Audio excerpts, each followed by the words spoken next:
Extraterrestre ou interdimensionnel. Bonjour à nouveau, merci d'être ici avec moi une fois de plus. J'espère que vous allez très bien aujourd'hui. C'est Marie. Bonjour, bienvenue sur ma chaîne. Ces informations peuvent être considérées comme de la science-fiction, ou comme le spectateur le voit le mieux, et je les publie à des fins de divertissement uniquement. Cependant, je prends mes informations très au sérieux, et pour quiconque a des yeux pour voir. J'écris ceci le matin du 16 octobre 2024. L'un des sujets les plus récurrents parmi les groupes de recherche sur les ovnis et les extraterrestres est le débat passionné selon lequel toute la phénoménologie associée aux extraterrestres en général pourrait ne pas provenir d'une autre planète, mais d'une autre dimension. Ce débat est également très populaire au sein de la communauté de la Terre plate, car il sert leurs intérêts en validant leur vision aplatie du monde. Comme j'ai déjà pu le dire, le mouvement de la Terre plate a été créé par la communauté du renseignement, qui appartient aux agences à 3 lettres, dans le cadre d'un programme de confusion, comme l'a déclaré ouvertement le directeur de la CIA, William Casey, et je cite, « Nous saurons que notre programme de désinformation est terminé lorsque tout ce que le public américain croit sera faux. » Bien entendu, vous devez savoir qu'un tel programme de désinformation ne s'arrête pas aux frontières des États-Unis. Son influence et ses intérêts sont mondiaux et font partie du nouveau mandat mondial. De mon point de vue, cet agenda du globe aplati sert également à discréditer tout ce qui est extraterrestre, car s'il n'y a pas d'espace, alors il n'y a pas d'autres planètes et pas d'autres civilisations. Avec cela limitant l'influence et les conseils de toutes les races stellaires positives non humaines qui font de leur mieux pour aider l'humanité de toutes les manières possibles. Je sais que c'est une situation très compliquée car, comme nous le savons tous, d'un côté ils discréditent tout ce qui est extraterrestre, et de l'autre ils poussent également le même sujet pour davantage de leurs agendas de confusion, et pour préparer le public à la mise en œuvre éventuelle d'une fausse invasion extraterrestre qui leur servirait également à établir leur nouveau mandat planétaire. Et pour en finir avec le globe aplati, laissez-moi regarder par ma fenêtre. Ouais, elle est toujours ronde, exactement comme la dernière fois que j'ai vérifié.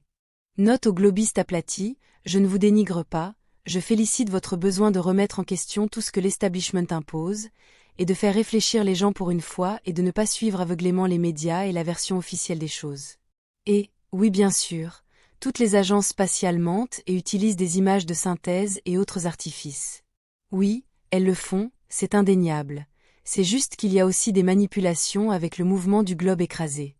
Mais pour en revenir au sujet principal de cette vidéo, remarquez la mentalité de dualité obstinée de tous ces gens, car ils poussent l'idée que tout ce qui est associé aux extraterrestres devrait provenir soit d'en dehors de la planète, soit être interdimensionnel, c'est-à-dire faisant partie de la même planète, mais se rapportant à des raisons plus paranormales.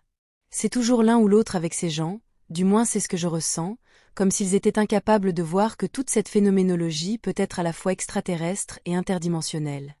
Mais comment les extraterrestres voient-ils ce sujet? Pour les Tégétiens, parmi d'innombrables autres races stellaires, il n'y a pas de densité ni de dimension, car ce sont des concepts purement humains.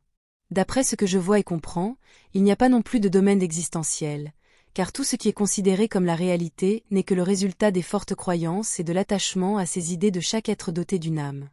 Ou ce que chaque âme sensible expérimente comme son monde extérieur, n'est que le reflet direct de ce que cet être sensible est, il n'y a donc pas de monde extérieur, puisqu'il n'est que le produit de ce que nous avons appris précédemment, de ce que nous en faisons, de notre interprétation et de notre perception.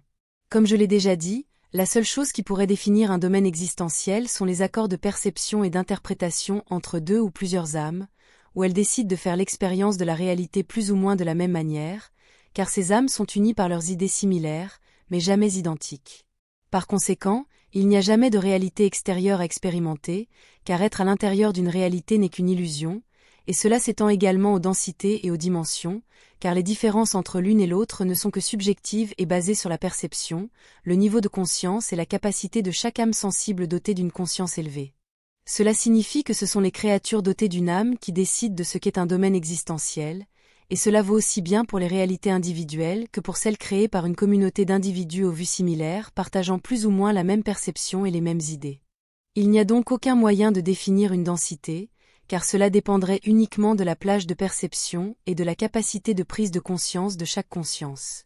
Il en va de même pour les dimensions, et bien qu'elles soient un peu difficiles à définir, elles sont également le résultat de la capacité de perception de chaque âme sensible individuelle, où plus la capacité de perception est grande, plus il y a de dimensions qu'elle peut percevoir et comprendre. Ainsi, une fois de plus, tout est généré par les êtres sensibles qui manifestent leur réalité extérieure illusoire comme expérience qu'ils font d'eux-mêmes. Maintenant, déplaçons cela au cosmos. Il existe là-bas des milliards et des milliards d'étoiles et de planètes, dont la plupart au moins abritent la vie, puisque la vie est la norme dans l'univers, et non l'exception.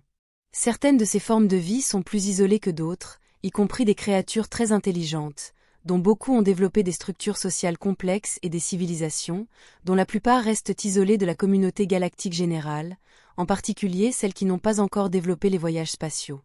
Il est parfaitement évident et logique de supposer que leur conscience et leur interprétation de la réalité diffèrent considérablement des nôtres et de celles du reste de la communauté galactique, qui est connectée et qui l'est depuis très longtemps grâce à des voyages spatiaux plus rapides que la lumière et à une technologie de communication muonique à grande vitesse et en temps réel. Cela signifierait que ces créatures isolées hautement conscientes ont créé leur réalité et vivent donc dans leur propre densité. Lorsque les accords de perception entre les créatures sensibles diffèrent suffisamment, alors elles seront effectivement dans une autre dimension et une autre densité. Si elles peuvent encore se remarquer l'une l'autre, c'est qu'il existe encore un ou autre point d'accord de perception où elles se rejoignent. Et bien sûr, tout cela est généré par les idées d'une conscience, d'une âme sensible, et ces idées sont des vibrations, donc toutes les densités et dimensions sont les résultats des vibrations qui les ont façonnées et générées. Avec tout cela, je peux facilement conclure que tous les extraterrestres sont également interdimensionnels. Bien que certains le soient plus que d'autres par rapport à la Terre, et par rapport à la conscience galactique moyenne, qui est le résultat des interactions entre toutes ces espèces, en utilisant de grandes organisations telles que la Fédération galactique, comme un pont et comme une méthode pour uniformiser et synchroniser la conscience de ses membres, en générant plus ou moins la même réalité perçue. Car, comme je l'ai dit auparavant, il y a beaucoup plus de la même matrice que sur Terre, en dehors dans l'espace.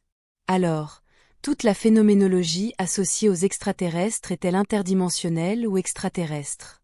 Ce sera toujours les deux, mais certains le sont plus que d'autres, uniquement en fonction du degré d'isolement d'une culture ou d'une autre, et à quel point elles ont appris à percevoir leur réalité.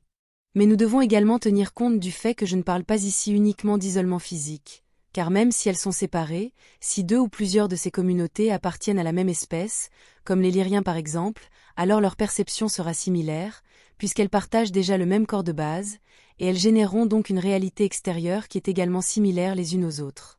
Sans parler de l'inconscient collectif très réel, étendu et à l'échelle de l'espèce, qui partagerait, distribuerait et égaliserait immédiatement les idées et les perceptions entre tous les membres d'une même espèce, ainsi qu'avec d'autres espèces partageant la même gamme de perceptions et d'idées. Même entre nous, lorsque nous nous déplaçons dans un autre environnement physique, au sein de notre propre plage de perception et de conscience, nous commençons à nous déplacer dans une autre densité, simplement parce que notre interprétation de la réalité extérieure illusoire a changé, ce qui est facile à expérimenter avec les voyages spatiaux. Mais je suis sûr que chacun d'entre vous peut vivre une expérience similaire lorsqu'il passe d'une grande ville à un vaste désert paisible, par exemple.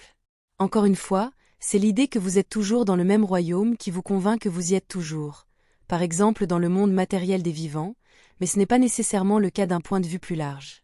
Et puis il y a un autre aspect qui fait que tous ces extraterrestres sont interdimensionnels ou non, et c'est que presque tous ceux qui ont réussi à maîtriser les voyages spatiaux utilisent une technologie qui, par essence, déplace le vaisseau et son contenu à travers les densités et les dimensions. Ces derniers seraient donc aussi artificiellement interdimensionnels, du fait de l'utilisation de leur technologie de vaisseaux spatiaux plus rapides que la lumière.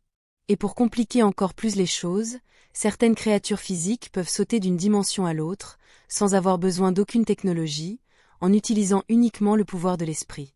Il y aura toujours un royaume existentiel pour chaque âme sensible. Il ne dépend que de vous et de vous seul de générer quelque chose d'horrible ou de beau. Ce sera tout pour aujourd'hui. Comme toujours, merci de regarder mes vidéos et de les liker, de les partager et de vous abonner pour en savoir plus. Cela aide beaucoup cette chaîne à se développer, et j'espère vous voir ici la prochaine fois. Avec beaucoup d'amour et de reconnaissance, votre amie, Marie Soie.